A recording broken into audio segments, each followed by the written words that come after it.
আসসালামু আলাইকুম। শীতকালের উন্নত মানের একটি খাবার হচ্ছে মধু, তাই আজকে আমরা মধু সংগ্রহ এবং মৌমাছি ধরার জন্য চলে আসলাম।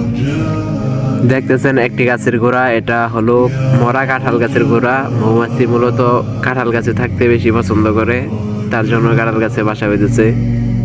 গাছটি মরা থাকার কারণে মৌমাছিগুলা এবং মধুগুলা বের করতে আমাদের খুব সহজ হয়েছে। গাছের এক সাইড থেকে গর্ত করে আমরা মধুগুলো বের করতেছি। আলহামদুলিল্লাহ, আমরা মধুগুলো বের করতে পেরেছি। বেশ অনেকটুকুই মধু হয়েছে, কিন্তু আমাদের তো মূলত রানী মাছিটা ধরতে হবে, কারণ আমরা মৌমাছিটা বাড়িতে নিয়ে পালন করতে যাচ্ছি। বেশ অনেকক্ষণ খুঁজে দেখার পরেও আমরা রানী মাছিটার কোনো হদিশ পেলাম না, তাই আমাদের দক্ষ তাওরাত ভাই এখন রানী মাছিটা বের করবে। প্রথমত অবস্থায় আমরা মশারি টেনে নিতেছিলাম, যাতে মৌমাছিগুলো মশারির ভিতরে থাকে এবং সবগুলো মৌমাছির ভিতর থেকে রানী মাছিটা বের করতে পারি।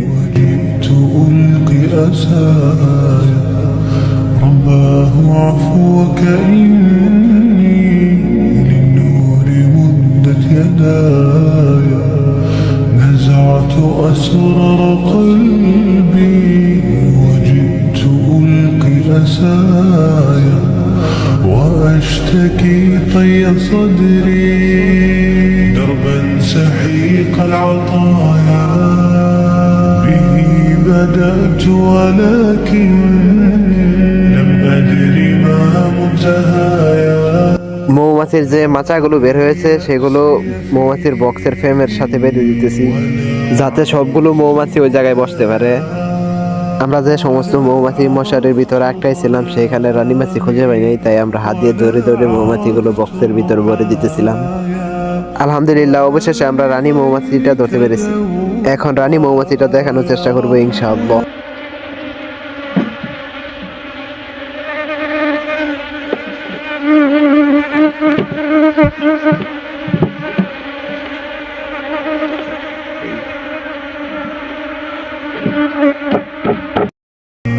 নেটের ভিতরে যে মৌমাছিটা বন্দি অবস্থায় দেখতে পারতেছেন, এটাই হলো রানী মৌমাছি।